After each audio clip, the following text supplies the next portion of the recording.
रसायन चिकित्सा में हम लोगों ने शुरुआत किया था। पहला पाद रसायन चिकित्सा में हमको पता है कि टोटल 4 पाद बताए चार्ज ने। उन 4 पादों को हमें पढ़ना है अलग अलग तरीके से। तो हम लोगों ने सबसे पहला पाद शुरू किया था अभयामलकी रसायन पादम के बारे में। तो हम लोगों ने अभयामलकी रसायन पादम के बारे में बेसिक कंसेप्ट के बारे में पढ़ा हुआ है।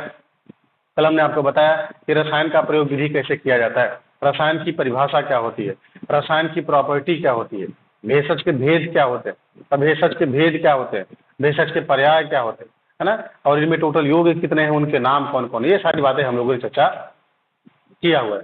आज उसी क्रम में आगे निकलेंगे, है ना। हरितकी के गुण के बारे में यहाँ लिखा हुआ है, यानी जो पहला चैप्टर हमारा है अभया अमलकी रसायन पादम।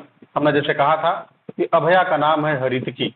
अब अभया हरितकी का पर्याय है, अर्थात हम चैप्टर पढ़ रहे हैं अभया अमलकी, यानी अभया यानी हरितकी और अम्लकी के बारे में हमको पता होना ही चाहिए।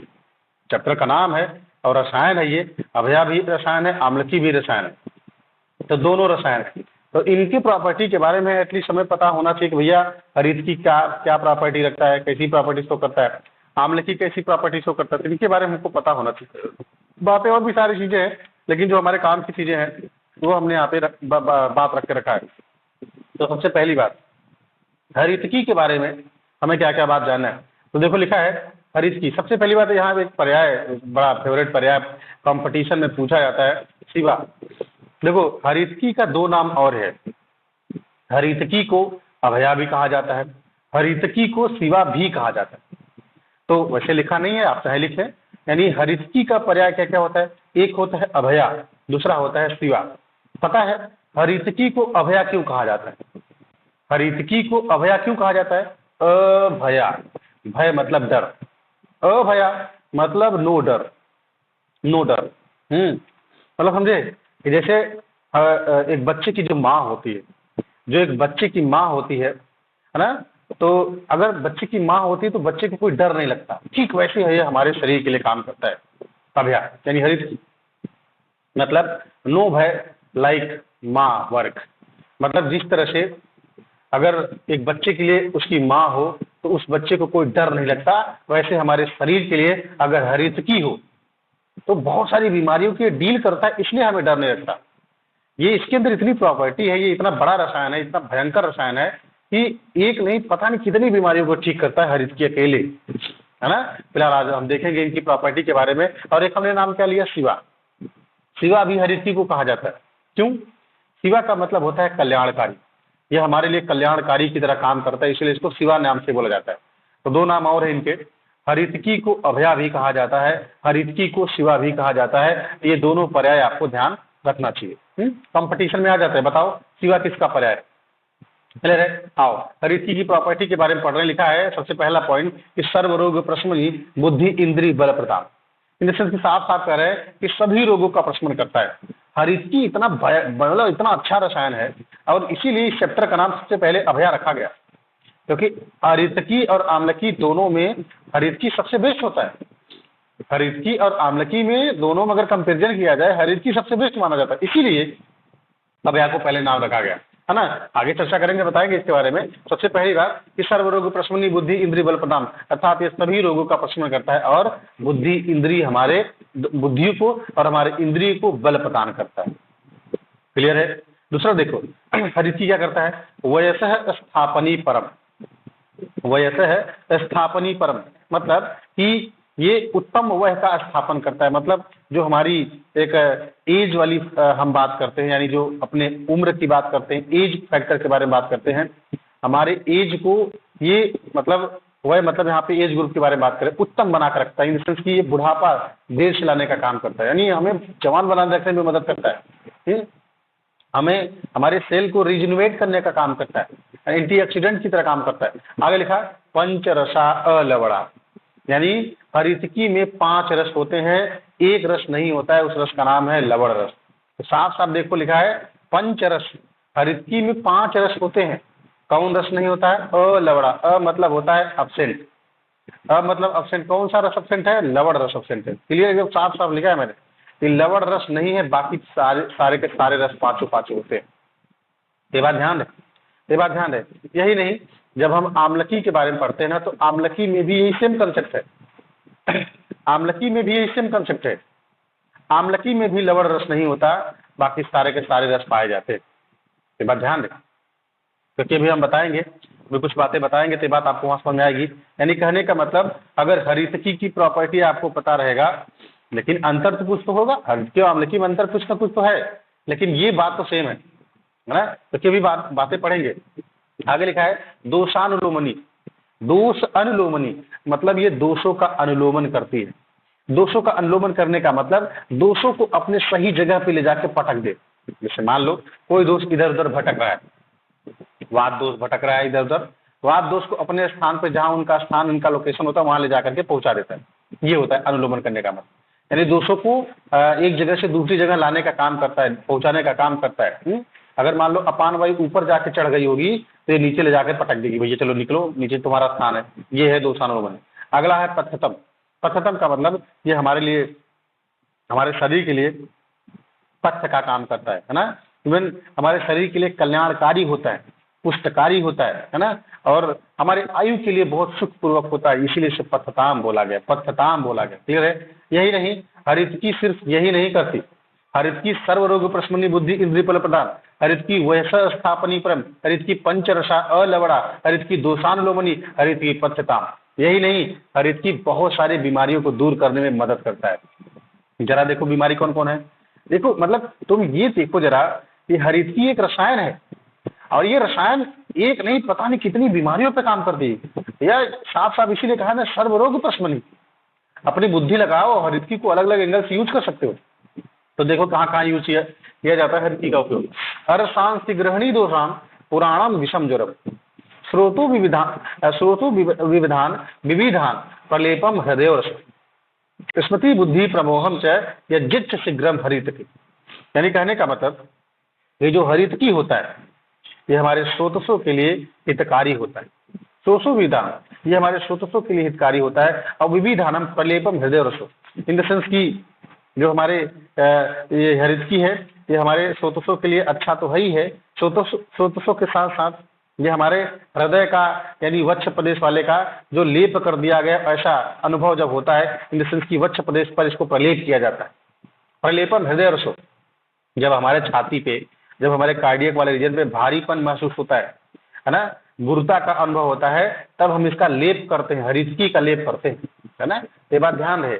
मतलब ये स्रोतसों में, है ना, मतलब कहने का मतलब कि जो स्रोतस होते हैं, स्रोतस में अगर निबंध हो जाए तो इन स्रोतसों को खोलने में मदद करता है हरितकी, है ना। और विविधान, है ना, प्रलेपम हृदय रस, मतलब ये प्रलेप यानी लेप किया जाता है हरितकी का कब, हृदय रसो, इन द सेंस की जब हृदय पर कार्डियक वाले रीजन में यानी चेस्ट वाले रीजन में अगर गुरुता का अनुभव होता है तब हम ऐसा करते हैं। आगे लिखा है देखो क्या करते हैं, स्मृति बुद्धि प्रमोहम, स्मृति बुद्धि प्रमोहम, है ना। आगे स्मृति बुद्धि प्रमोहम च यज्जित शीघ्रम हरितकी, मतलब समझा। इसका मतलब यह है कि ये हमारी स्मरण शक्ति, बुद्धि और व्यामोह को हरितकी शीघ्र ही दूर करती है। मतलब अगर हमारी स्मृति बढ़ानी हो, हमारी बुद्धि को ठीक करनी हो, है ना, इन सबको बहुत शीघ्र ही हरितकी काम करके दूर करती है। लिखा ना यज्जित शीघ्रम हरितकी, है ना। और यही नहीं, हमने बताया जैसा कि ऊपर अर्श बीमारी में अर्शांसि ग्रहणी दोषाम पुराणम विषम ज्वरम, ये अर्श में बढ़िया काम करती है, ग्रहणी विकार में बढ़िया काम करती है, पुराना, है ना, विषम ज्वर में काम करता है। यानी कहने का मतलब ये हरितकी जो होता है अलग अलग बीमारियों में ये अलग अलग एंगल से काम करता है। हरितकी पाइल्स के मरीज को दिया जाता है, हरितकी ग्रहणी कोलाइटिस के पेशेंट को दिया जाता है, विषम ज्वर के पेशेंट को दिया जाता है ना, और कार्डियक वाले पेशेंट को दिया जाता है, प्रलेप की कंडीशन की जाती है। और ये नहीं, ये हमारी बुद्धि, ये हमारी स्मृति और ये प्रमोह को शीघ्र ही दूर करती है। ये हरितकी की प्रॉपर्टी है। यानी अगर तुमको आज के बाद कोई कह दे कि हरितकी के बारे में कुछ जानते हो क्या, बिल्कुल जानते हो हरितकी। और यही नहीं, हरितकी दीपन का भी काम करता है, हरितकी दीपन का काम करता है, हरितकी पाचन का काम करती है, हरितकी लघु होती है, हरितकी लघु होती है ना। और हरितकी गर्म होती है, ठंडी वीर्य वाली नहीं होती, हरितकी उष्ण वीर्य वाली होती है। ये बात तुम द्रवगुण में पढ़ के आए हो, है ना। आम्लकी जबकि शीत उर्वल, यही बेसिक डिफरेंट है। हरितकी और आम्लकी में यही बेसिक डिफरेंट है कि हरितकी जो होता है वो गर्म वीर्य वाली होती है, जबकि आम्लकी जो होती है वो शीत वीर्य वाली। बाकी सारी की सारी प्रॉपर्टी आम्लकी में भी पाई जाती है, एग्जैक्ट यही सब पाई, मतलब जो प्रॉपर्टी यहाँ है वही प्रॉपर्टी वहाँ भी पाई जाती है। ये मतलब चरक कहते हैं, ऐसा याद रहेगा। यानी कहने का, और ये नहीं, ये सिर्फ इतनी बीमारी मत सोचो कि अर्श में, ग्रहणी में, विषम ज्वर में, सिर्फ इतना ही नहीं है। ये चाहे स्किन की बीमारी हो, चाहे ट्यूमर हो, चाहे पांडु रोग हो, चाहे उदावर्त हो, चाहे प्लीहा की बीमारी हो, चाहे स्वरभेद की बीमारी हो, चाहे बमन की बीमारी हो, चाहे तमक श्वास की बीमारी हो, अलग अलग तरीके से हम लोग अलग अलग हरितकी का उपयोग कर रहे होते हैं। और ये कोई रटने वाली चीज़ नहीं है। जब हम बीमारियां पढ़ेंगे तो हरितकी के एप्लीकेशन के बारे में बहुत जगह पढ़ेंगे। ये बात यहाँ एक ट्रेलर है कि ताकि हमको ये बात पता हो कि हाँ इन जगहों पे हरितकी को अलग अलग तरीके से यूज किया जाता है, तो याद रहेगा। तो हरितकी के बारे में कुछ पता हो चाहे ना हो, अकॉर्डिंग टू कंपटीशन ये लाइनें खूब उठा उठा के पूछी जाती हैं। उठा के दे देगा, कहेगा बताओ वैसा स्थापनी परम किसके लिए कहा गया? हरितकी के लिए कहा गया है ना। पंचरसा अलवड़ा बताओ किसके लिए कहा गया? हरितकी के लिए कहा गया। दोषान लोमनी मतलब कौन कौन सी प्रॉपर्टी है जो हरितकी के पाए जाते हैं, तो इन्हीं में से उठा उठा के दे देंगे। क्लियर है? ये बीमारी है, ये ध्यान रखोगे। अब एक बात, बहुत अच्छी बात यहाँ पे लिखा है, ये वैसे चरक का तो नहीं है लेकिन ये भाव प्रकाश है, तो ब्रैकेट में चाहो यहाँ भाव प्रकाश लिख लेना। यहाँ जो मैंने हरितकी लिखा है ना हाईलाइट करके, यही ब्रैकेट में लिख लो भाव प्रकाश। मतलब आचार भाव प्रकाश कहते हैं, ये कंपटीशन में आता है, प्रोफ में नहीं आएगा। कंपटीशन में आचार भाव प्रकाश कहते हैं कि हरितकी को अगर चबा चबा करके खाया जाए तो ये हमारे अग्नि की वृद्धि करती है। हरितकी को अगर हम पीस पीस के खाए तो ये मल का शोधन करती है। हरितकी को अगर हम उबाल उबाल करके खाएं तो ये संग्रहणी बीमारी में काम करती है। हरितकी को अगर हम भून भून के खाएं ये तीनों दोषों का शमन करती है। तो मतलब समझे, हरितकी को हम अलग अलग एंगल से यूज कर रहे हैं। अब जिस जैसा बीमारी वैसा हम अब पेशेंट को बोलेंगे भैया हरितकी ऐसे खाओ। अगर कोई तुम्हारे पास मरीज आता है, कहता डॉक्टर साहब हमको भूख नहीं लगती ना, हम खाना कम खाते हैं, हमको भूख नहीं लगती, तुम बताओ उसे हरितकी को चबा चबा कर खाए, उसको भूख बहुत अच्छी लगेगी। कोई मरीज अगर आके कहता है कि डॉक्टर साहब जैसे हमको कॉन्स्टिपेशन रहता है, मतलब इसको पीस करके, मतलब इसका चूर्ण बना के ना, पेशिता मतलब पीस कर, चर्बिता मतलब चबा कर, शिन्ना मतलब उबाल कर यानी बॉयल करके, भ्रिष्टा मतलब भून करके यानी इसको भूज करके, याद रहेगा। वैसे ये चरक संहिता का नहीं है, ये जो पॉइंट है ये भाव प्रकाश का है। तो पूछा जाता है कंपटीशन में, पूछा जाता है बताओ हरितकी है ना, आचार भाव प्रकाश के अनुसार हरितकी को अगर पीस कर उपयोग किया जाए, पेशिता ऐसे करे, हरितकी को अगर पेशिता के साथ उपयोग किया जाए तो बताओ ये क्या करती है? ऑप्शन दे देगा, अग्नि की वृद्धि, मल का शोधन, संग्रहणी, ब्ला ब्ला। क्लियर है? ये बात ध्यान देते। भाव प्रकाश है। यही नहीं, एक चीज और भाव प्रकाश का बड़ा फेवरेट है हरितकी के बारे में, जो यहाँ लिखा नहीं है लेकिन मैं आपको बता रहा हूँ, है ना। भाव प्रकाश कहते हैं, है ना, क्या सुनेंगे ध्यान से। भाव प्रकाश कहते हैं कि अगर हरितकी को लवण के साथ खाया जाए, नमक के साथ, सेंधो लवण, हरितकी को अगर लवण के साथ खाया जाए तो ये कफ का नाश करती है। और हरितकी को अगर शर्करा के साथ खाया जाए, मिश्री के साथ, तो ये पित्त नाशक होती है। और हरितकी को अगर घृत के साथ खाया जाए तो ये वात नाशक होती है। हरितकी को अगर गुड़ के साथ खाया जाए तो ये सर्व रोग नाशक होती है। मतलब समझे, अगर तुम्हारे पास कोई पेशेंट ऐसा आया है जहां तुमको लगता है कि हमको हरितकी देना है लेकिन समझ में नहीं आ रहा हम किसके साथ मिला के खाने को दें, तो कोई भी नहीं, स्पेशली अगर वात है तो घी के साथ दो, पित्त है तो शर्करा के साथ दो, कफ है तो लवण के साथ दो, ठीक है। लेकिन अगर तुम्हें लग रहा है कि मतलब वो एक जनरल इससे हट करके कुछ मिक्सअप टाइप का है, तो हरितकी सर्व रोग नाशक होती गुड़ के साथ खिलाने पे। मतलब समझे, अगर हरितकी को तुम गुड़ के साथ दिए ये सभी रोगों का नाश करती है। कितना बढ़िया कंसेप्ट बताया भाव प्रकाश ने। तो याद रहेगा ये चीजें जो हरितकी के बारे में मैंने भाव प्रकाश का बताया ना, ये प्रोफ में कभी नहीं पूछा जाएगा। हमेशा मैं बता रहा हूँ कंपटीशन में आता है, तो मैं पढ़ा रहा हूँ, मैंने शुरुआत में ही बताया था कि मैं उस लेवल का लेके चलने का प्रयास कर रहा हूँ, ठीक है। तो ध्यान रहे। तो जैसे अगर आप कोई चीज़ यहाँ पे हमने नहीं लिखा है, अगर हमने यहाँ पे बोला है तो आपके पास रिकॉर्डिंग रहती है, आप बाद में भी सुन करके लिख सकते हैं ना, ये बात ध्यान रहे। अगर यहाँ पे कवर कर ले रहे हैं तो बहुत अच्छी बात है, नहीं भी अगर कोई चीज़ छूट जाती तो आप रिकॉर्डिंग से भी कर सकते हैं। अगला देखो, यहाँ पे एक बहुत अच्छा बात लिखा है, जैसा कि हमने अभी कहा, बात सुनना, अभी हमने कहा हरितकी की प्रॉपर्टी और आम्लकी की प्रॉपर्टी लगभग सेम होती है। जी हाँ, ये बताते हैं, हम नहीं ऐसा करें, आचार्य चरक खुद कहते हैं आम्लकी, जब ये देखो हरितकी की प्रॉपर्टी बताई इन्होंने, अरे अभी जो ऊपर बताया मैंने ये पूरी चरक बताए।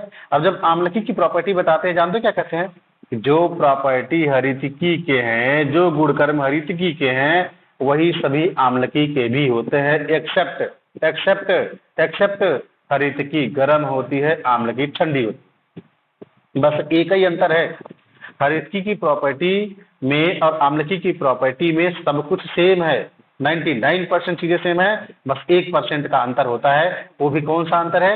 हरितकी गर्म होती है और आम्लकी ठंडी होती है। तो देखो मैंने इसी चीज को याद करने का एक तरीका बताया। क्या लिखा है? देखो आंसू, ए मतलब आम्लकी, एच मतलब हरितकी, एस मतलब शीत, यू मतलब उष्ण। इसका मतलब हुआ कि आम्लकी शीत एस, आम्लकी शीत होती है, हरितकी उष्ण होती है। कभी नहीं भूलोगे, बाकी सारा का सारा सेम है। मतलब अगर तुमसे कोई पूछ ले बताओ आम्लकी की प्रॉपर्टी बताओ, जो तुमने हरितकी की प्रॉपर्टी पढ़ा ना वही सेम प्रॉपर्टी उठा के बता डालो, सब सेम है। इसमें भी 5 ही रस होते हैं, लवण रस नहीं होता है ना, और बाकी सारा का सारा जो पढ़े ना वो सब सब सब में काम करता है। क्लियर है? ये बात ध्यान रहे। तो हमने एक लाइन में यहाँ पे लिख डाला कि हरितकी और आम्लकी में सारी की सारी प्रॉपर्टी सेम होती है, बस एक अंतर होता है। वो अंतर क्या है? आंसू। वो अंतर क्या है? आंसू। आम्लकी शीत होता है जबकि हरितकी उष्ण होता है। याद रहेगा। अब देखो एक बात लिखा है यहाँ पे, वैसे ये सब बातें पढ़ के आए हो, ये सब काम की चीजें हैं, आगे आएगी इसलिए मैंने यहाँ पे लिखा हुआ है। लिखा है पंचमूल, है ना? पंचमूल। पंचमूल कौन होते हैं? 5 पंचमूल मतलब वही लघु, भाई पंचमूल 5 होते हैं ना, पंचमूल, लघु पंचमूल, बृहद पंचमूल, मध्यम पंचमूल, जीवनी पंचमूल, तीव्र पंचमूल। तो यही बातें हमने लिखा है। ये बात हालांकि तुम पढ़ के आए हो, यहाँ हमारा कोई बहुत ज्यादा मतलब नहीं है, अभी आगे आएगा तो इसीलिए हमने यहाँ पे लिख दिया। ठीक है। अब देखो जैसे जो हमने डब्बा में पैक करके लिखा है, ये डब्बा में पैक करने का मतलब मेरा यही कि कंपटीशन लेवल का है। ये कंपटीशन में पूछी जाती है। जब ये हरित आदि योग पढ़ेंगे, ब्रह्म रसायन पढ़ेंगे, पंचामृत घृत के बारे में पढ़ेंगे, मतलब जब जहाँ पढ़ेंगे ये जो कोटेशन है ना लगभग लगभग देखो सेम सेम है। तो मैंने क्या किया, ब्रह्म रसायन, हरित आदि योग और पंचामृत की जो भी चीजें पूछी जाती है सेम सेम वाली, मैंने उठा के यहीं पे डाल दी। तो एकदम याद रहेगा। जब तुम 2-4 बार पढ़ोगे तो तुमको हमेशा के लिए याद आएगा कि यार मतलब ये लाइन तो इसके लिए था, ये लाइन इसके लिए था। ऐसे उठा के पूछते कंपटीशन में। अगर पंच मूल रसे आया तो पंचामृत घृत आंसर जाता है। पंच मूल भागाने आया, पंच मूल भागने आया तो ब्रह्म रसायन आंसर जाता है। और पंच मूल निर्यूहे आया तो हरित आदि योग इसका आंसर जाता है। ठीक है। देखो हम यहाँ ये कहना चाहते हैं कि पंच करके तीनों में आ रहा है, पंच इसमें भी है, पंच उसमें भी है, तो तुम कंफ्यूज हो जाओगे। और सच बता दें, हमको पूरा चीज याद नहीं रखना होता, हमें सिर्फ इतना याद रखना जो चीजें पूछी जाती है, जो पूछने का चांस होता है ना, जो जिसमें अंतर होता है और जहाँ पे गलती तुम कर सकते हो। यहाँ तो भयंकर गलती हो सकती है, तुम कितना भी पढ़ के जाओ लेकिन यहाँ तुमसे गलती हो सकती है। तो इस चीज को मैंने इसीलिए डब्बा में पैक करके रख दिया कि ताकि तुम इसको इतना अच्छे से देख लो, यहीं पर रट जाए। पढ़ते पढ़ते तुरंत नहीं रट जाएगा लेकिन पढ़ते पढ़ते याद हो जाएगा। तो पंच मूल रसे पंचामृत घृत के लिए आया, पंच मूल भागने ये ब्रह्म रसायन के लिए आया, पंच मूल निर्य है ना, ये हरित आदि योग के लिए है। ये प्रॉफ में कभी नहीं पूछा जाएगा, कंपटीशन में आएगा, इसलिए हमने आपको बताया। आगे लिखा है ये कंपटीशन के लिए हमने लिखा है, प्रॉफ में नहीं पूछा जाएगा। जो सारंगधर का लिखा है, सारंगधर देखो तुम चरक संहिता पढ़ रहे हो, एकदम क्लियर कट है। तुम चरक संहिता पढ़ रहे हो लेकिन मैं तुमको भाव प्रकाश को भी कवर कर रहा हूँ, सारंगधर को भी कवर कर रहा हूँ। ये सब चीजें प्रॉफ में नहीं पूछी जाएंगी, ये सब कंपटीशन में आएगा। तो मैंने इसीलिए शुरुआती लेक्चर में कहा था कि अगर तुम्हारा मन करे तुमको पचना चाहिए, अगर तुमको पच रहा है तो पचा डालो, नहीं पच रहा है तो छोड़ दो, जरूरत नहीं है। लेकिन जो चरक संहिता वाली बात जहाँ आती है, मैं वहाँ जनरल बातें जैसे करता हूँ, तो तुमको वो चीज़ तो पढ़नी पड़ना है। अगर मैंने कहा कंपटीशन में ये प्रॉफ में नहीं आएगा तो आपकी मर्जी मत पढ़िए, लेकिन जिसको कॉम्पिटेटिव लेवल की बात करनी है वो चीज़ें पढ़ सकता है। अब लिखा है तो मैंने कंपटीशन के लिए लिखा था उस टाइम जब मेरा दिमाग था, तो मैंने यही सोच के लिखा था ताकि आगे कभी जरूरत पड़े तो हम इसको यूज कर पाएं, है ना। तो इसलिए मैं आपको बता रहा हूँ, अदरवाइज मैं इसको छोड़ सकता था आगे, है ना। देखो क्या कहते हैं सारंगधर की जरा कहानी हम सुनते हैं। देखो सारंगधर कहते हैं कि रसायन और वाजीकरण के बारे में। देखो रसायन के बारे में अभी हम पूरी चरक संहिता पढ़ेंगे, 3 चैप्टर भी बाकी हैं, अभी देखेंगे क्या क्या रसायन है ना। लेकिन सारंगधर का जरा बात सुनना। आचार्य सारंगधर कहते हैं रसायन ये चीजें हैं। अमृता मतलब गिलोय, गिलोय है ना, अमृता गिलोय को कहा जाता है, गुरुचि को कहा जाता है। आचार्य सारंगधर कहते हैं अमृता रसायन है, रुदंती रसायन है, गुग्गुलू रसायन है, हरितकी रसायन। तो कई बार क्वेश्चन आता है कंपटीशन में, बताओ आचार्य सारंगधर के अनुसार निम्न में से कौन सा रसायन नहीं है। यही में से 3 तो दे देंगे, गुग्गुल डाल देंगे, हरितकी डाल देंगे, अमृता डाल देंगे, उसी में कोई एक तो छाड़ के दूसरा डाल देंगे जो गलत वाला होगा। समझ रहे बात को, इसलिए ये चीज ऐसे पढ़ा जाता है, समझ रहे। तो अमृता है ना, गिलोय, गिलोय रसायन की तरह काम करता है। कोरोना काल में जो पी पा के बड़े हो ना, ये रसायन की तरह काम करता है ना, रसायन एक्टिव रसायन प्रॉपर्टी। रुदंती गुग्गुलू, गुग्गुलू एक रसायन की तरह काम करता है ना, अलग अलग बीमारियों में इसका यूज करते हैं। हरित की रसायन की तरह काम करता है, ये रसायन है ये। हरित की रसायन है, गिलोय रसायन है, गुगुली रसायन है, ये कौन मानता है? ये सारंगधर। हालांकि चरक ने भी हरितियों को माना, हरिति को चरक ने माना, गिलोय को भी माना है, अभी बताएंगे, है ना। लेकिन सारंगधर ने किसको माना, ये बात तो तुमको पता होना चाहिए। 4 चीजें बताई, स्पेशली वाजीकरण में देखो, आचार्य सारंगधर ने नागबला और कपिकच्छु को वाजीकरण में काउंट किया। अभी हम पढ़ेंगे चरक संहिता में भी, इनके बारे में चर्चा करेंगे, लेकिन ये बात हमें पता होना चाहिए कि आचार्य सारंगधर ने वाजीकरण द्रव्यों में कौन कौन से द्रव्यों को माना। नागबला और कपिकच्छु। कपिकच्छु के बारे में तुम जानते हो, नागबला के बारे में जान जाओगे, है ना। आओ, अब ये देखो, बड़ा फेवरेट क्वेश्चन है जो अभी अभी 1-2 साल पहले क्वेश्चन पूछा गया पीजी में। ये पीजी में 2023 का क्वेश्चन है, ये जो तुम्हारे सामने इसमें दिख रहा है। एक्चुअली में ये चक्रदत्त और योग रत्नाकर ने कहा है, तो यहीं पे ब्रैकेट में या एरो मार करके लिख लेना, जो तुमको यहाँ पर दिख रहा है ना, इन्हें त्रिफला रेशियो, मतलब जब हम त्रिफला बनाते हैं, जब हम त्रिफला बनाते हैं तो त्रिफला बनाते समय तीनों फलों का रेशियो का रखा जाए। तो आचार्य चक्रदत्त एवं योग रत्नाकर, ठीक है, ये जो हमने यहाँ पे आपको स्क्रीन पे दिख रहा है प्रेजेंट टाइम में, ये चक्रदत्त और योग रत्नाकर का है। हमने थोड़ी सी गलती करी है कि यहाँ पे लिखा नहीं है, लेकिन मैं आपको बता रहा हूँ तो ताकि आप ये चीज सुधार लें। गलत नहीं लिखा है, लिखा सही लिखा है, किसने कहा है ये रेफरेंस आपको ध्यान रखना है ना। तो आचार्य चक्रदत्त और योग रत्नाकर के अकॉर्डिंग त्रिफला में जो रेशियो होता है तीनों फलों का कितना कितना होता है, याद करने का तरीका देखो बता रहा हूँ। हवा 124, क्या बोला मैंने, फंडा क्या बोला मैंने, हवा 124, ह मतलब यच, वी मतलब व, आ मतलब ए, तो हवा 124, यच मतलब 1, वी मतलब 2, 124 से सीधे सीधे तो जाओ, यच वी ए हवा हो गया, यच वी ए, यच मतलब हरित की, वी मतलब विविध की, ए मतलब अम्ल की, हवा हो गया। जैसे तुमने हवा बोला वैसे ही गिनती बोल दो 124, तो यच के नीचे 1 दे दो, वी के नीचे 2 दे दो, ए के नीचे 4 दे दो, याद रहेगा। कभी जीवन में नहीं बोलोगे। अगर तुमसे कोई क्वेश्चन कह दे, ये बताओ आचार्य योग रत्नाकर और चक्रदत्त के अकॉर्डिंग त्रिफला में जो तीनों फलों का रेशियो होता है वो कितना कितना होता है, तो तुरंत फंडा बनाना, हवा 124, यानी हरित की जो होता है वो 1 भाग होती है, विभीत की जो होता है वो 2 भाग होती है, आम्ल की जो होता है वो 4 भाग होती है। बात समझिए, यानी सबसे ज्यादा हरित की होती है इसमें ना, बाकी देख रहे हो आम्ल की सबसे कम होता है। तो बस ध्यान रहे, यानी कहने का मतलब कि ये बात एकदम पता होना चाहिए कि चक्रदत्त और योग रत्नाकर, ये पूछा गया पता है, ज्यादा दिन का नहीं है, 2025 का पेपर भी होने वाला है, 2023 में पूछा गया, 1 साल पहले, मतलब अगले साल यही क्वेश्चन आया था, एग्जैक्ट यही आया था, ठीक है। तो हवा 124 कंसेप्ट लगाना था वहां पे। ये हम कुछ बेसिक कंसेप्ट के बारे में पढ़ रहे थे। अब आगे इसी क्रम में थोड़ा सा हम आगे निकलेंगे आज, है ना। हमने कहा था कि ब्रह्मा के च्यवन मन से सबका अलग खड़ा हो जाता है, याद आ रहा है। हमने आपको अभया अमल की रसायन पादप में टोटल 6 रसायन के नाम बताए थे, याद आ रहा है। उन 6 रसायन के बारे में हमको डिटेल में पढ़ना है, क्या पढ़ना है वो मैं आपको अब बताने जा रहा हूँ।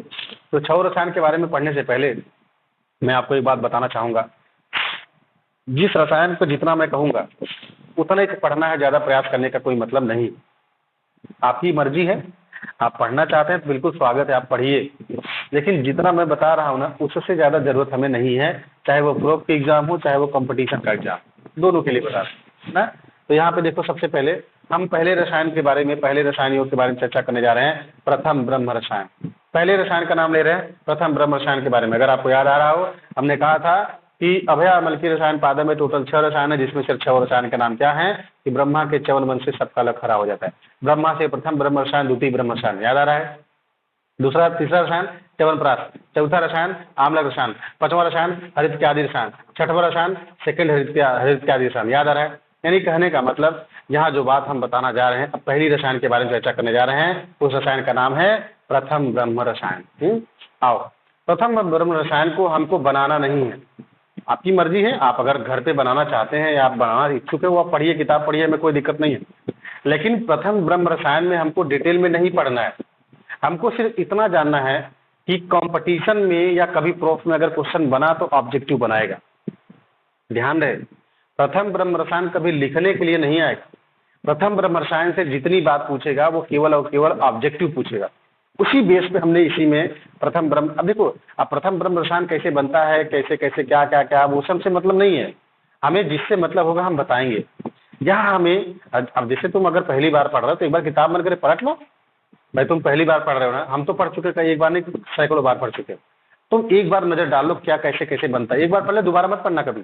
लेकिन हाँ, जो मैं यहाँ पढ़ाने जा रहा हूँ, जो बात मैं बताने जा रहा हूँ, इसको कभी मत भूलने का प्रयास करो, कोशिश करो याद करने का, है ना। तो देखो, जब हम प्रथम ब्रह्म रसायन मतलब एक कोई फार्मूला है, मतलब फार्मुलेशन है ना भाई, ये दवाई है दवाई। प्रथम ब्रह्म रसायन ये फार्मुलेशन है, ये बॉटल में आएगी ना, डब्बे में आएगी, पैक करके आएगी खाने के लिए ना। जरा सुनो, प्रथम ब्रह्म रसायन जब बनाया जाता है उसमें क्या क्या कंटेंट लगते हैं, कितना कितना क्या लगते हैं, क्या काम करती है, क्या यूज है, कितना डोज है, क्या फायदा, ब्ला ब्ला, है ना। तो सबसे पहली बात देखो, जब प्रथम ब्रह्म रसायन को बनाया जाता है, प्रथम ब्रह्म रसायन बनाने के टाइम पंचानाम पंचमूला नाम, क्या लिखा, पंचानाम पंचमूला नाम, यानी कहने का मतलब जब प्रथम ब्रह्म रसायन बनाया जाता है पांचों के पंचमूल लिए जाते हैं।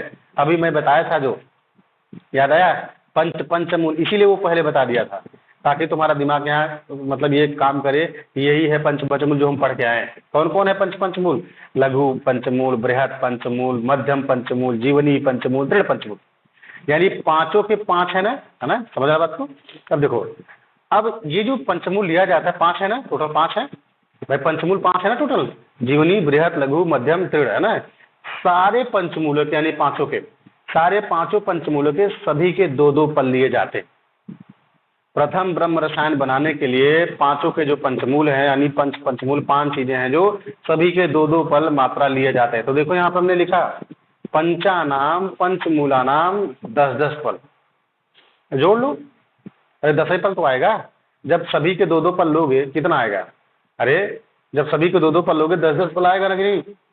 जब सारे पंचमूलों के अगर दो दो पल लोगे तो पांच है, तो कितना हुआ, सभी के दो दो पल लोगे तो पाँच दूनी 10, है ना। तो 10 पल टोटल, प्रत्येक के 10-10 पल, याद रहे, प्रत्येक के दो दो पल लिया, टोटल 10 पल लिया, याद रहेगा। ये बात है, मतलब काम का बात क्या है, काम की बात यह है कि जब प्रथम ब्रह्म रसायन बनाया जाता है तो पांचों के पंचमूल लिए जाते, पंचमूल लिए जाते, ये काम की बात है। कितना डोज है? सभी के दो दो पल लिए जाते हैं। टोटल कितना पल लिया? 10-10 पल लिया, मतलब 10 पल लिया। क्लियर है? ये उससे ज्यादा इंपॉर्टेंट ये जानते हो, ये तुमको दूसरा पॉइंट लिखा है, ये पीजी 2023 का क्वेश्चन है। पीजी में एआईपीजीटी में 2023 का यही क्वेश्चन पूछा गया है। पूछा उसने कि प्रथम ब्रह्म रसायन में हरितकी और आम्लकी का रेशियो क्या होता है। यही देखो कॉपी में साफ लिखा है, प्रथम ब्रह्म रसायन में हरितकी और आम्लकी का जो रेशियो होता है 1/3 का रेशियो होता है। हरितकी 1:3 रेशियो में होता है, यानी अगर हरितकी हम 1000 ले रहे हैं तो हरितकी 3000 होगा। ध्यान रखना, दोनों तरीके से आपके पेपर में ऑब्जेक्टिव बना सकता है वो, या तो 1000 रेशियो 3000 देगा, या इसी बात को दूसरे फॉर्म में देगा 1:3 में देगा। बात बराबर है भाई? अरे बात बराबर, चाहे 1000/3000 करो और चाहे 1/3 कर लो, बात समझ पा रहे हो। 1:3 कर लो, चाहे 1000/3000 कर लो, बात बराबर है। तो हरितकी 1000 लिया जाता है और आम्लकी 3000 लिया जाता है। ध्यान रखना, आम्लकी इसमें ज्यादा है, बोले ये बात ध्यान रहे। तो हरितकी और आम्लकी का रेशियो पूछा जाता है प्रथम ब्रह्म रसायन में, दोनों तरीके से हमने अपने कॉपी में लिखा हुआ है, याद रहे। और यही पीजी 2023 का क्वेश्चन। अगर इसी बात को मान लो, अगर ये तो तुमको वर्बली याद है, अगर इसी बात को श्लोक में लिख दो तो क्या दिक्कत? कोई दिक्कत नहीं। श्लोक में भैया 1000 को क्या बोलते हैं? सहस्त्र बोलते हैं। अरे यही तो बोलते हैं। श्लोक में अगर देगा 1000 को सहस्त्र बोलेगा और 3000 को क्या बोलेगा? मतलब इसका 3 गुना, यानी त्रिगुणात्मक। सहस्त्र का 3 गुना मतलब 3 गुणात्मक। तो जब तुम श्लोक किताब में देखोगे ना तो यहाँ एक श्लोक आता है, हालांकि लिखा नहीं, लेकिन अगर तुमको पता रहेगा फटाक से पकड़ ले जाओगे। श्लोक आएगा हरितकी सहस्त्रम च, इसका श्लोक क्या बनेगा? हरितकी सहस्त्रम च त्रिगुण आम्लकम नवम। यही श्लोक आता है। अगर तुम्हारे हिंदी क्लियर है ना, फटाक से श्लोक पकड़ ले जाओगे। अगर तुम्हारे हिंदी क्लियर है तो श्लोक नहीं पकड़ पाओगे। भाई तुम श्लोक कितना रटोगे? श्लोक ज्यादा नहीं रट सकते ना, मतलब कुछ तो हमारा लोड कम हो, यहाँ हम इस तरह लोड कर, याद रहेगा। तो सीधी सी बात है, कंसेप्ट याद कर लो। हरितकी और आम्लकी का रेशियो जो है ना, प्रथम ब्रह्म रसायन में 1:3 का होता है, मतलब ये 1 गुना होता है, वो 3 गुना होता है। ठीक है, ध्यान रखो। आगे जब प्रथम ब्रह्म रसायन बनाते हैं मिश्री कितना लिया जाता है? 1100 पल। ध्यान रहे, डाटा पूछा जाता है कंपटीशन में। प्रथम ब्रह्म रसायन में मिश्री कितना होता है? 1100 पल होता है। तिल तेल कितना होता है? 2 आढ़क होता है। गो घृत कितना होता है? 3 आढ़क होता है। मधु कितना होता है, 2.5 आढक होता है। अब तुमको लगे कितना डाटा याद करेंगे, अभी तो बहुत सारे रसायन हैं। सुनो, इसीलिए मैं तुमको फंडा देते जा रहा हूँ। तो ये 1:3 का याद रह गया। अब देखो यहाँ तिल, तेल, गो, घृत और मधु का मैं तुमको एक फंडा बता रहा हूँ, लिखा नहीं लेकिन तुमको बता रहा हूँ कैसे। देखो तिल तेल 2 है, 2 के बाद क्या होता है, 2.5 आता है, 2.5 के बाद क्या आता है, 3 आता है। तो इसको याद करने का तरीका बना लो, तमक। कोड क्या है, तमक। जैसे तमक बोलोगे ना तो सीरियल से चलेगा। त मतलब तिल तेल, म मतलब मधु और ग मतलब गोघृत। तिल तेल अगर 2 है तो 2 के बाद 2.5, 2.5 के बाद 3, तो एकदम सिंपल बन जाएगा सीरियल। तो 2, 2.5, 3, तो त मतलब तिल तेल, म मतलब मधु, ग मतलब गोघृत। तो तमक 2, 2.5, 3, त के नीचे 2, म के नीचे 2.5 और ग के नीचे 3, याद रहेगा। ऐसे याद हो जाता है। तो देखने में लगता है कि कैसे याद होगा, लेकिन अगर थोड़ा सा फंडा लगा कर दिमाग में रखा जाए तो बहुत इजीली याद किया जा सकता है, याद रहेगा। अब देखो जब प्रथम ब्रह्म रसायन को बनाया जाता है तो किसका बर्तन लिया जाता है, जो हम लोग मतलब पात्र यूज करते हैं, उदुम्बर पात्रम। ध्यान रखना, ये जामनगर 2014 का क्वेश्चन है कि प्रथम ब्रह्म रसायन बनाते टाइम पात्र किसका लिया जाता है, उदुम्बर पात्रम, है ना। ये कंपटीशन में भी आता है, बहुत पूछा आता है, बताओ किसका पात्र लिया जाता है, तो उदुम्बर पात्रम। ये उदुम्बर पात्रम याद रखोगे। उदुम्बर पात्रम का तात्पर्य इन द सेंस यहाँ पे जो हम ताम्र की कड़ाही लेते हैं उसी को ही बोला गया। हम यहाँ पे ताम्र की कड़ाही यूज करते हैं प्रथम ब्रह्म रसायन बनाते टाइम। हम प्रथम ब्रह्म रसायन बनाते टाइम ताम्र की कढ़ाई लेते हैं, उसी ताम्र की कढ़ाई को ही उदुम्बर पात्रम कहा गया। क्लियर है, ये बात ध्यान रखो। अब देखो यहाँ पे यूज, अब देखो हम जब कल तुमको रसायन के लाभ के बारे में पढ़ा रहे थे, अगर तुमको याद हो, रसायन की प्रॉपर्टी के बारे में बता रहे थे, मैंने कहा था कि जहाँ तुमको कुछ समझ में आए चाहे ना आए, हर जगह वो मतलब ठूंस देना है। देखो वही भी ये काम कर रहा है, मेधा को बढ़ाएगा, स्मृति को बढ़ाएगा, है ना। मतलब मेधा स्मृति बलम, तुम्हारे मेधा और स्मृति को बल को बढ़ाएगी। तो प्रथम ब्रह्म रसायन का उपयोग अगर स्पेशली हम करते हैं, और भी प्रॉपर्टी इसके अंदर, लेकिन जो स्पेशली हम बता रहे हैं हमारी मेधा और हमारी स्मृति को ये सपोर्ट करती है, बढ़ाती है, हाँ? अब देखो कितना खाएं, कई बार दिमाग में आएगा साहब डोज क्या है, तो देखो डोज भी बता रहे हैं कि मतलब प्रथम ब्रह्म रसायन का डोज कितना होता है, कितना खाएं, किसके साथ खाएं। देखो क्या लिखा, इतनी मात्रा में खाएं कि भोजन की मात्रा में रुकावट ना हो, और जब औषध पच जाए तो षष्टिक का भात दूध के साथ खाएं। सुनना ध्यान से, यानी कहने का मतलब पता चला तुम प्रथम ब्रह्म रसायन खा रहे थे और तुमको बहुत अच्छा लग रहा था। हो सकता है जैसे छोटे बच्चे होते जब सिरप पीते हैं, कोई दवाई खाते हैं तो उनको मीठा आता है तो पूरी दवाइयाँ खा जाते हैं। अरे सही कह रहा हूँ, मतलब पता चला टेस्ट बढ़िया लग गया, तुम खाए पड़े हो। ऐसा नहीं, ऐसा नहीं करना है। जब भी प्रथम ब्रह्म रसायन का उपयोग करेंगे हम इतना खाएंगे कि ताकि हमारी भूख ना मरे। अब पता चला तुम इतना रसायन खा लिए प्रथम ब्रह्म रसायन, तुम्हारी पेटोई भर गया, तुम जब तुम्हारा पेटोई भर जाएगा तो खाना नहीं खाओगे। बात समझे, तो ये बात साफ साफ लिखा है, मतलब इतना खाओ कि तुम्हारा पेट ना भर जाए, है ना। मतलब थोड़ी बहुत मात्रा में लो डोज। अब डिपेंड ऑन कंडीशन, जनरली 5 ग्राम 10 ग्राम, है ना, तो इस तरह से लिया जाता है। फिलहाल कंडीशन पेशेंट के हिसाब से देख के वो युक्ति लगाओगे, लेकिन ये बात ध्यान दें कि जनरल डाटा दे रहे हैं कि हम इतना मात्रा में खाएं कि हमारा भूख न मरे। और जब भी प्रथम ब्रह्म रसायन खाया जाता है, खाने के बाद क्या खाने के लिए करें जरा देखो, क्योंकि जब तुम इसी से पेटवा भर लोगे तो दूध और चावल कौन खाएगा भाई, क्योंकि इसके खाने के बाद इसका विधान बताया गया है दूध और चावल को खाने के लिए। बोलेगा ना कि जब औषध पच जाए, दवाई जब पचेगी तो षष्टिक का भात और दूध के साथ खाए। षष्ठी चावल को, है ना, दूध के साथ मिला करके खाने के लिए बोला गया है ना। ये बढ़िया काम करती है रसायन, इस तरह से अगर खाते हैं तो। इसका डोज क्या है, देखो लिखा है 4 पल। तो सॉरी, मैं डोज के बारे में नहीं, अब प्रक्षेप द्रव्य के बारे में बता रहा हूँ। जो प्रक्षेप द्रव्य मिलाया जाता है, अब प्रक्षेप द्रव्य क्या होता है, जैसे मान लो जब तुम जैसे च्यवनप्राश बनाए होगे, च्यवनप्राश बनाते टाइम लास्ट में जब ठंडा जाता है तो वहाँ पे चतुर्जात मिलाया जाता है ना, जो नाग केसर वगैरह क्या क्या उसमें रहता है 4 चीज़ें। तो जो उसका, है ना, हम लोग ऊपर से भराते हैं पाउडर फॉर्म में, चूरन फॉर्म में, तो उसी को ही प्रक्षेप द्रव्य कहा जाता है। तो प्रक्षेप द्रव्य की मात्रा पूछी जाती है तुम्हारे कंपटीशन एग्जाम में। प्रक्षेप द्रव्य की मात्रा प्रथम ब्रह्म रसायन में 4 पल होती है, ठीक है, ये ध्यान रखो। एक बहुत अच्छा क्वेश्चन पूछा जाता है कंपटीशन में, लिखा है जो चरक ने वल्ली एवं कंटक पंचमूल का प्रयोग नहीं किया। ये बात ध्यान रखना। अभी हमने ऊपर बताया कि प्रथम ब्रह्म रसायन को बनाते टाइम पंचानाम पंचमूलाना, ठीक है।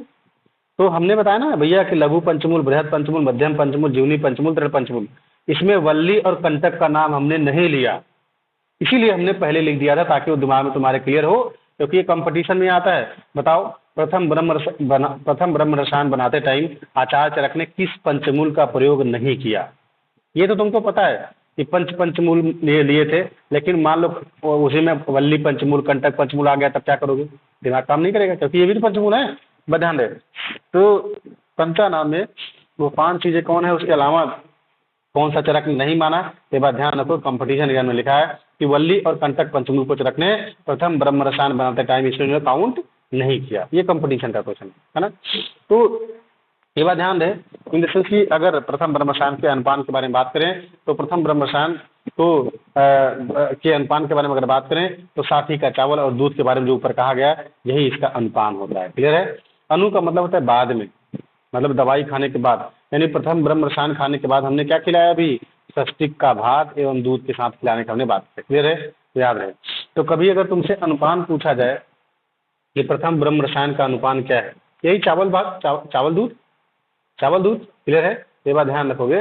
तो षष्टिक पैसा करके श्लोक आता है, वैसे तुम देख के पकड़ ले जाओगे, लेकिन अगर तुमको हिंदी पता रहेगा तो फटाक से पकड़ ले जाओगे। षष्टिक चावल का नाम है, पैसा मतलब दूध होता है, पयस मतलब दूध होता है ना। ये बात ध्यान रखो। तो अगर ये बातें तुमको पता रहता है इन सब के बारे में, प्रथम ब्रह्म रसायन के बारे में जितनी बातें हमने यहाँ पे तुमको शो करा है या हमने बताया है, अगर ये बात तुमको पता है तो तुमको कंपटीशन में इससे बाहर कोई भी क्वेश्चन नहीं आता। रॉक में बहुत ज़्यादा दिमाग लगाएगा अगर एग्जामिनर, उसके अंदर बहुत ज़्यादा खुजली मचेगी, तब जा करके तुमसे क्या जानते हो क्या पूछेंगे? कहेंगे हरितकी और आम्लकी का रेशियो बता दो, ऐसे पूछेंगे। बहुत ज़्यादा चुगली मचेगी तो।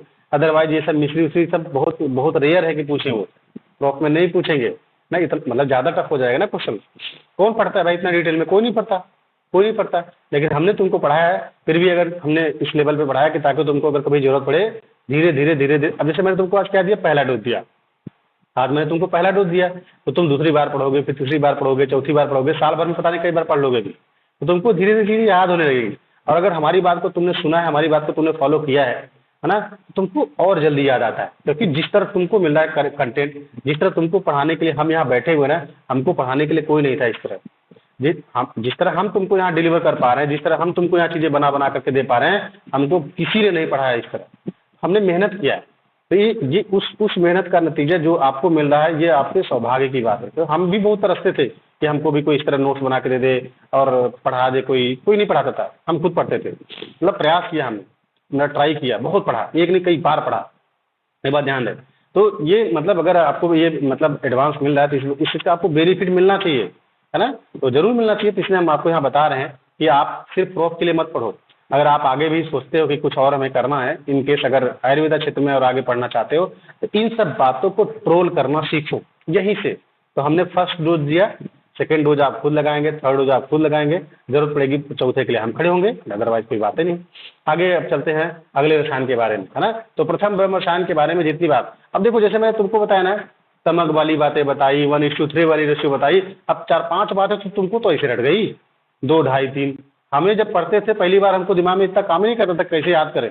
तो हम पढ़ते पढ़ते दिमाग फंडा खुद बनाना शुरू किए, कैसे याद किया जाए, कैसे इजी बनाया जाए।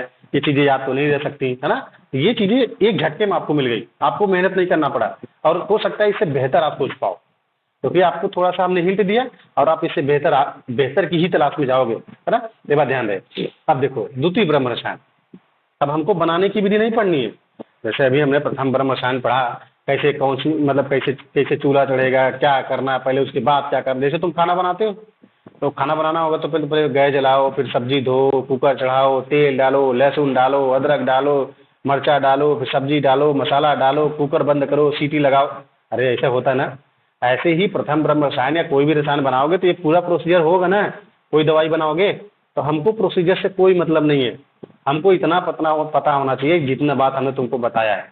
जिसके बारे में प्रोसीजर तुमको जानना होगा, मैं तुमको एग्जैक्ट डायरेक्ट बताऊंगा, और उन्हीं के बारे में तुमको रटना भी है, पढ़ना भी है। बाकी ये बातें पता होनी चाहिए। अब चलते हैं हम दूसरे ब्रह्म रसायन के बारे में, ठीक है। तो सुनना ध्यान से, हम दूसरे ब्रह्म रसायन के बारे में चर्चा करने जा रहे हैं। तो सबसे पहला क्वेश्चन तो यही कि जब द्वितीय ब्रह्म रसायन बनाया जाता है, आंवले का चूड़ लिया जाता है। आंवले का चूड़, कितने आंवले का चूड़ लिया जाता है, ये क्वेश्चन पूछा जाता है। तो देखो ध्यान से, 1000 आंवले का चूड़ लिया जाता है पिष्ट स्वेद विधि से, है ना।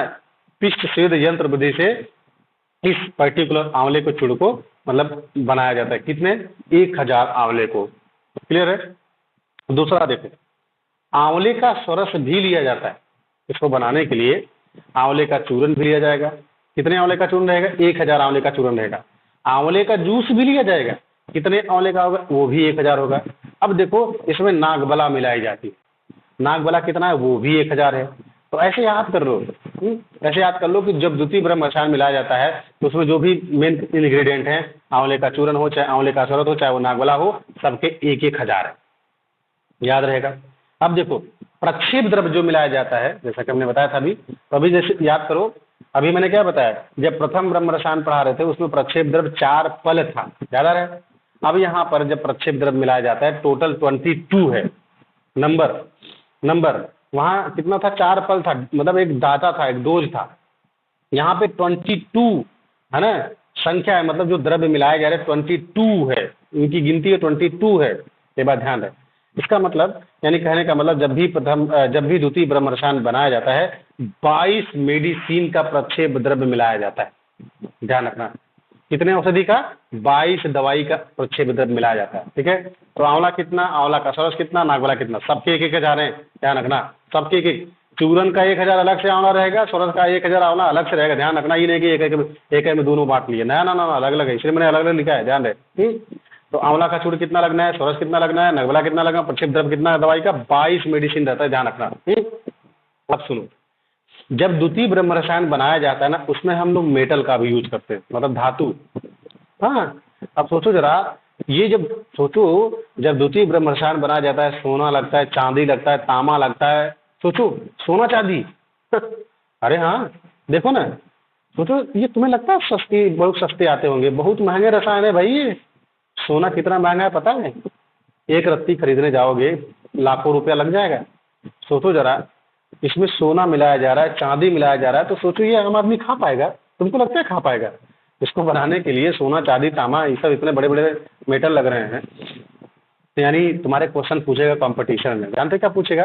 कहेगा द्वितीय ब्रह्म रसायन को बनाने के लिए कौन से धातु का प्रयोग किया जाता है? सुनना ध्यान से, ऐसे ही क्वेश्चन आएगा। जैसे मैं बोल रहा हूँ ना, यही क्वेश्चन हमारा रहता है, एग्जैक्ट इसी फॉर्म में आएगा, एग्जैक्ट ऐसे इसी लाइन उठा के आएगा। तो देख सुन लो, आज के बाद सुन लो, द्वितीय ब्रह्म रसायन जब बनाया जाता है उसमें टोटल 5 मेटल होते हैं। टोटल 5 मेटल होते हैं। कौन कौन? सुनो, उसको याद करने का तरीका बता रहा हूँ। सूर्य का ताप लो, क्या है कोड? कोड क्या है? सूर्य का ताप लो, SRT। सूर्य मतलब SR हो गया, है ना, का, और T मतलब ताप, मतलब T मतलब ता हो गया, P मतलब प हो गया, लो मतलब यल हो गया। ठीक है? एक तरीका तो ऐसे है, सूर्य का ताप लो, ऐसे याद कर लो। एक तरीका और बता रहा हूँ। एक लड़की का नाम है सरिता। किस सरिता को ही शॉर्ट फॉर्म में SRT बोल लो। SRT, किसी लड़की का नाम अगर सरिता है तो उसको हम शॉर्ट में क्या बोलेंगे? SRT। तो है ना, SRT PL के नाम से याद कर लो। PL मतलब समझते हो तो समझदार हो, तो SRT PL है ना। तो SRT PL के नाम से चाहे याद कर लो, चाहे सूर्य का ताप, या सूर्य का ताप लो, जो तुमको अच्छा लगे। हमको दोनों बता दिए। ठीक है? हम SRT वाला याद करते हैं ना, हमको वही याद रहता है। सूर्य का ताप लो तो हम नहीं याद करते ज़्यादा, हमको SRT PL आसान लगता है ना। तो सुनो, S का मतलब स्वर्ण धातु, R का मतलब रजत धातु, T का मतलब ताम्र धातु, P का मतलब प्रवाल, और L का मतलब लौह। ठीक है? ये बात ध्यान रहे। तो यहाँ पे जो मेटल यूज किया जा रहा है, सोना, चांदी, तांबा। ठीक है? ये बात ध्यान रखना। जानते क्या करेंगे? इसी में से क्या करेंगे, निम्न में से ऐसा कौन सा मेटल है जो द्वितीय ब्रह्म रसायन करने के लिए यूज नहीं किया जाता? आ जाएगा ऑप्शन में। सोना, चांदी, तांबा दे देंगे, उसी में तो कोई फालतू चीज डाल देंगे। अरे समझ रहे हो? या बोल देंगे निम्न में से कौन सा मेटल जो यूज किया जाता है, तो चारों दे देंगे, कहेंगे बताओ, है ना, ऑल ऑफ द अबव। तीनों दे देंगे, कहेंगे ऑल ऑफ द अबव। ठीक है? तो तुमको जितना बता रहे बस इतना पता रहेगा तो तुम फटाक से आंसर मान ले जाओगे। अब सुनो, इसका डोज क्या होता है, इसकी मात्रा, यानी अगर किसी मरीज को द्वितीय ब्रह्म रसायन खिलाया जाए तो उसका डोज कितना होता है? आधा कर्ष होता है। ठीक है? इसका डोज पूछा जाता है कभी कभी कंपटीशन में, आधा कर्ष होता है। ठीक है? ये बात ध्यान रहे। यानी कहने का मतलब द्वितीय ब्रह्म रसायन, है ना, जब हम यूज करते हैं तो आधा कर्ष की मात्रा में इसको यूज किया जाता है ना। ये बात ध्यान रहे कि जो हम इसमें अलग अलग तरीके से जो भस्म में मिलाते हैं, है ना, स्वर्ण भस्म, रजत भस्म, ताम्र भस्म, प्रवाल भस्म, हाँ, और लोहे का चूर्ण, ये सब पाउडर फॉर्म में रहते हैं। ये जो भस्म है ना, ये जो मेटल मिलाए जा रहे हैं, क्या है? भस्म है। सोने का भस्म, चांदी का भस्म, ताम्र का भस्म, प्रवाल का भस्म, है ना, और लोहे का चूर्ण, ये भस्में होती हैं। तो स्वर्ण भस्म, रजत भस्म, ताम्र भस्म, प्रवाल भस्म और लोहे का चूर्ण, इन सब पांचों को, है ना, अलग अलग तरीके से मिलाया जाता है। ठीक है, बाकी वही सेम कंसेप्ट कि इसको खाने के बाद जब दवाई पच जाए, मतलब ये हमारा द्वितीय ब्रह्म रसायन पच जाए, उसके बाद क्या खिलाया जाए? वही साथी का चावल और दूध ही, वही सेम कंसेप्ट इसमें चलता है। ठीक है, ये बताना। आगे है जो हमने दोनों ब्रह्म रसायन के बारे में पढ़ा, याद है? हमने दोनों ब्रह्म रसायन के बारे में पढ़ा। हमने दोनों ब्रह्म रसायन के बारे में पढ़ा, तो पर्टिकुलर ब्रह्म रसायन से लाभ क्या होता है, तो सुनना ध्यान से। हम जब ब्रह्म रसायन का प्रयोग करते हैं, तुम्हारे एग्जाम में प्रोफ में कभी नहीं पूछेगा ये, तुम्हारे प्रोफ में बहुत ही रेयर है कि पूछ ले, बता रहा हूँ ना, बहुत कीड़ा वाला होगा, तुमको फंसाना चाहेगा, तुमसे गलती कराना चाहेगा, तभी तुमसे पूछेंगे। वो जब टफ बनाना होगा, अगर पेपर टफ बनाएगा तब ऐसे क्वेश्चन आएंगे, अदरवाइज नहीं आएंगे। ये कंपटीशन में आते हैं। तो जैसे हमने दोनों ब्रह्म रसायन पढ़ा, दोनों ब्रह्म रसायन का जनरली अगर कोई खाता है तो इससे देखो कितने बड़े बड़े फायदे हैं। अब सोचो जरा ना भाई, सोना, चांदी, तांबा, लोहा, हाँ, मधु, घी, मिश्री, हरितकी, आम्ल की, इतने अच्छे अच्छे कंटेंट मिले हैं। अब पता नहीं कितनी दवाइयाँ इसमें मिली हैं, हाँ, वो प्रक्षेप द्रव, है ना। सोचो जरा कितना बढ़िया तगड़ा काम कर रहा होगा ये हमारे शरीर के लिए। तो इसी तरह देखो इसके फायदे भी हैं। देखो क्या लिखा है, भवत करोगो दीर्घायु प्रयोज्ञानो महाबल, यानी ब्रह्म रसायन का प्रयोग करने से क्या लाभ होता है? भवत करोगो दीर्घायु, मतलब इंसान रोग रहित हो जाता है, दीर्घायु, उसकी लंबी उम्र हो जाती है, महाबल, बलवान हो जाता है, मतलब। और दूसरा देखो क्या लिखा है, कांतः प्रजानाम सिद्धार्थ, है ना, सिद्धार्थ सिद्धार्थ चंद्र आदित्य समुद्यति, मतलब इंसान की कांति सुंदर वाली हो जाती है, चंद्रमा की तरह चमकने लगता है, सूर्य की तरह चमकने लगता है और तेजस्वी हो जाता है। आदित्य का मतलब सूर्य होता है ना, चंद्र आदित्य लिखा ना श्लोक में, तो तुमको इसी से पकड़ना है कि सूर्य के समान और चंद्रमा के समान तेजस्वी जो हो जाए, है ना, कांति उसकी बढ़ जाए, सुंदर कांति हो जाए, वो ब्रह्म रसायन करता है। तो चंद्र आदित्य लिखा ना इस श्लोक में, तो ध्यान रखोगे।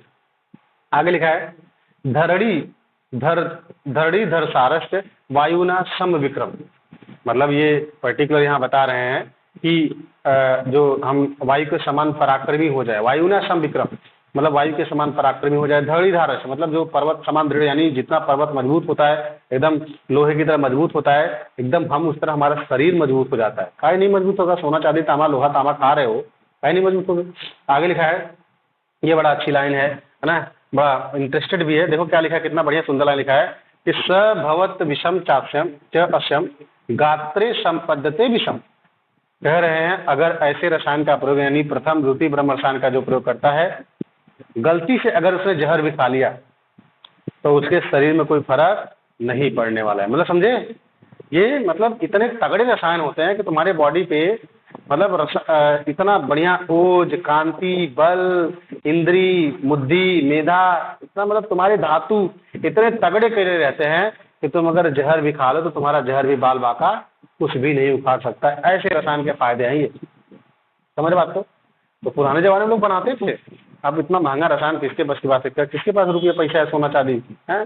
खाने के लिए तो है नहीं, पहनने के लिए तो है नहीं, खाने के लिए तो खाने का मतलब। मैं बात ध्यान रखोगे, ये जो लाइन हमने लिखा है ना, जैसे जब इसके लाभ में जाओगे ना, किताब में और भी चीज़ें लिखी होंगी, लेकिन इतनी चीज़ें कहीं न कहीं किसी न किसी एंगल से पूछी जाती हैं, है ना। कोई न कोई लाइन उठा के दे देता है।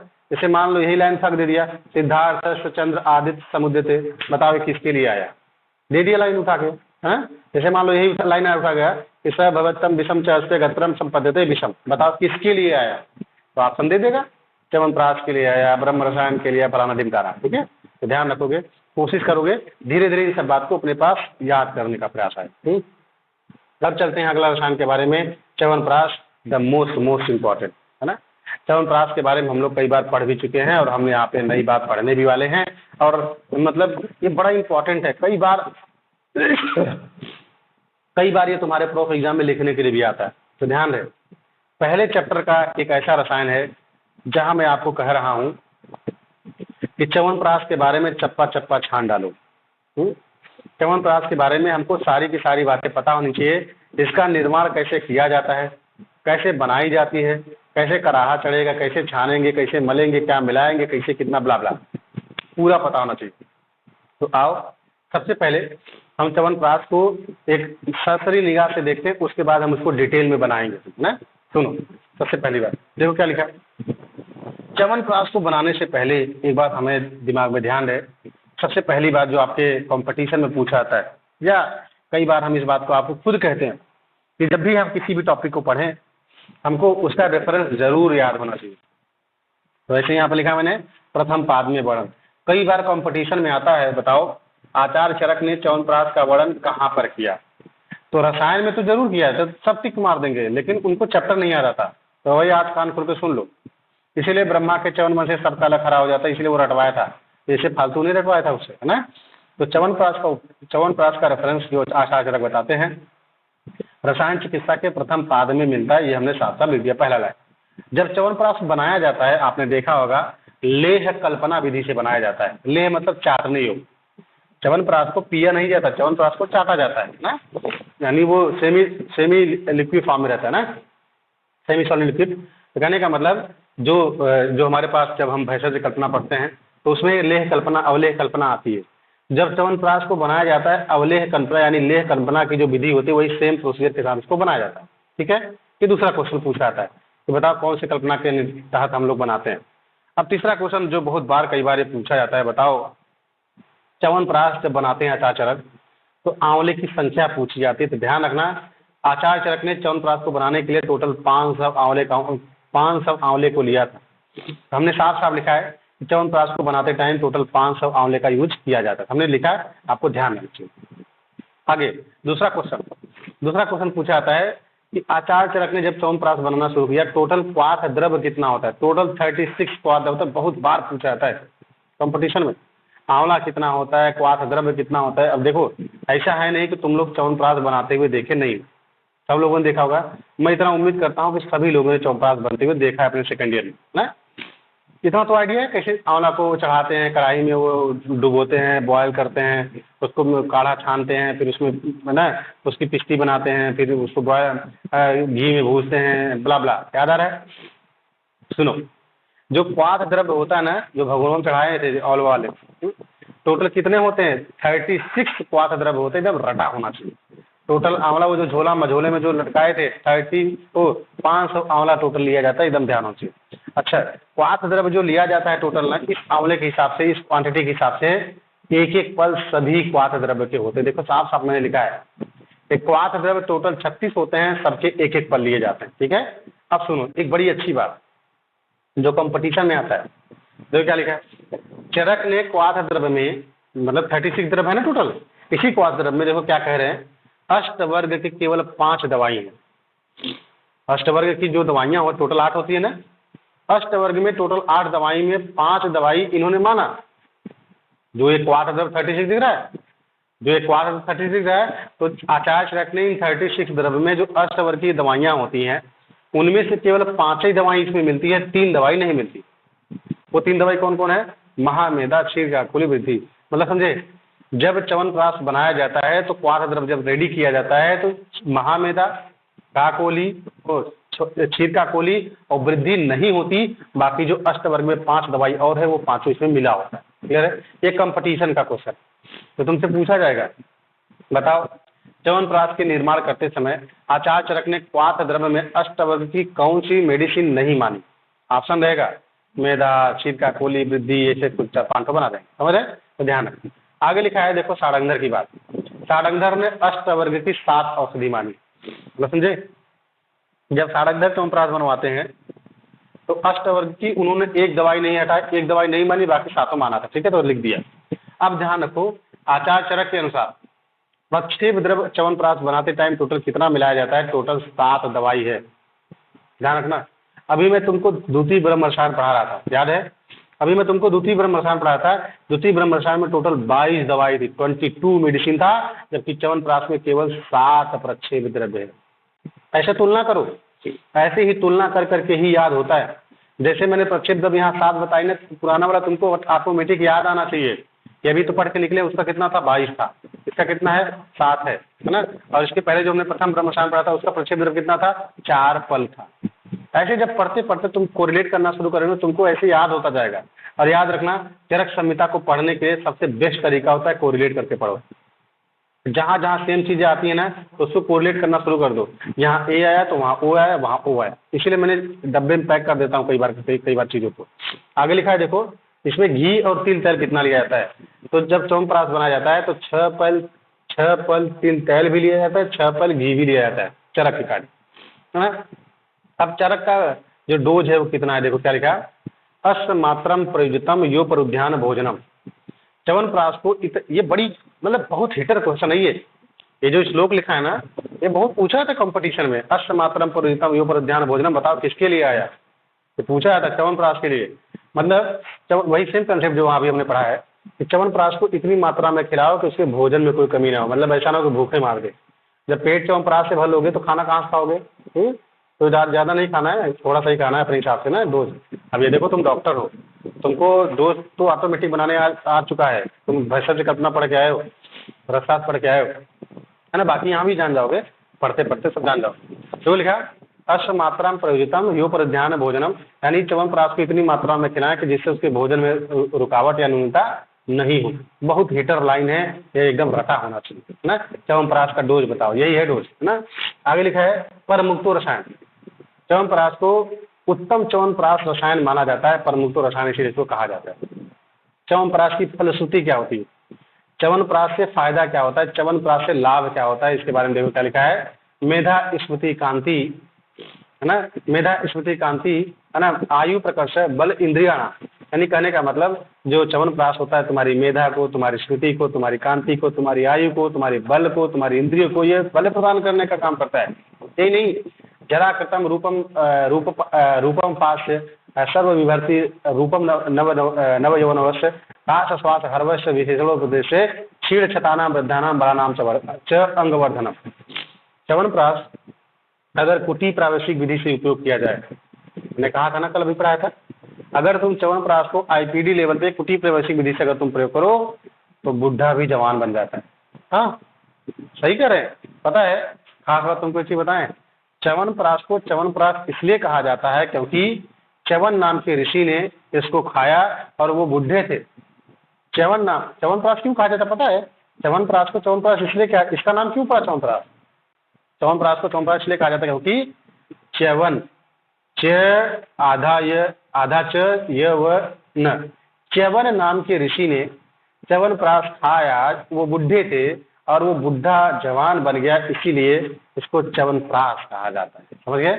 तो च्यवनप्राश बुढ़ा मतलब अगर च्यवन नाम के ऋषि ने खाया तो बुढ़े से जवान बन गए, वही बात देखो लिखा है। मतलब अगर च्यवनप्राश कुटी प्रावैशिक विधि से अगर आप खाएं तो आप जवान बन जाएंगे, अगर बुढ़ौती रहेगी। और ये नहीं चाहे काश का पेशेंट हो, श्वास का पेशेंट हो, राजक्षमा का पेशेंट हो, छतछीड़ का पेशेंट हो, जिसके शरीर में अंग वृद्धि न हो रहे हों, अंग को बलवान न हो रहे, कमजोर हो गए हों, है ना, अंग के बढ़ाने वाले उसके अंग लिखा ना च अंगवर्धनम, ये इनके लिए च्यवनप्राश का उपयोग हम लोग अलग अलग तरीके से यूज करते हैं। तो ये है साहब च्यवनप्राश के बारे में ब्रीफ इंट्रोडक्शन। हम च्यवनप्राश के बारे में डिटेल में कल पढ़ेंगे, मतलब डिटेल इन द सेंस ये तो मतलब इतना बात तो आपको पता होना ही चाहिए। अब तुमको ये बताएंगे च्यवनप्राश बनाया कैसे जाता है, हाँ पढ़ेंगे। सब हमने नोट्स में लिखा है, हमने आपको दिया भी है और आप अभी दिखाएंगे भी, कल पढ़ाएंगे। तो आज का टाइम तो खत्म हो गया, नहीं तो मैं कहा था, लेकिन ये बात ध्यान दें च्यवनप्राश कैसे बनता है।